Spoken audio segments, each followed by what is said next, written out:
Celebrare oggi l'Europa attraverso l'evento Insieme per il futuro, con la partecipazione degli alunni e degli studenti dell'Istituto Comprensivo Toniolo e dell'ISIS Marco Casagrande, dimostra che la scuola non è solo un luogo di studio, ma il cuore pulsante che cresce la cittadinanza attiva del futuro.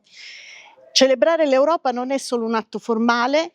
Viviamo purtroppo in un periodo in cui la pace e la tolleranza tra i popoli non costituisce più una certezza. In questo contesto l'Europa rappresenta la nostra casa comune e un progetto che si basa non solo sui trattati economici, ma sul dialogo, sul superamento dei confini geografici tra culture e lingue diverse.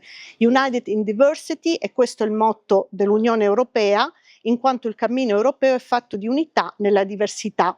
Tutti i progetti presentati oggi, dall'e-twinning all'Erasmus+, rappresentano la nostra modalità di educare alunni e studenti ai valori europei e della nostra comunità, poiché la collaborazione si costruisce a scuola attraverso lo spirito critico e la partecipazione. È importante per noi partecipare alla Festa dell'Europa con il lavoro che è stato fatto dalle classi fin da settimane e mesi fa, perché crediamo che l'internazionalizzazione sia una cultura e siano valori che vanno promossi fin dalla più precoce età. Quindi con le nostre classi dai 3 anni ai 13 anni abbiamo pensato che insistere sul tema dell'incontro e della conoscenza sia importante, soprattutto in questi anni in cui non sono più scontati. Grande momento di incontro in cui l'Istituto Casagrande con l'Istituto Comprensivo Toniolo hanno fatto partecipare appunto gli studenti, che hanno avuto appunto una mattinata di incontri, di dialoghi, ma anche di danza, di musica, di ragionamento attorno all'idea dell'Europa.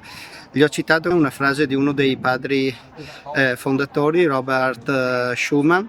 È una frase molto semplice ma che ha un significato profondo: uniti nella diversità, che quindi accogliamo le differenze di tutti, gli atteggiamenti di tutti, ma tutti insieme, se uniti, siamo un'unica grande forza e potremo diventare un'unica grande realtà. Questo era lo spirito dei padri fondatori di questa grande idea che è l'Europa, che è ancora in gran parte da costruire, e per questo i giovani e le nuove generazioni sono coloro a cui affidiamo questo progetto.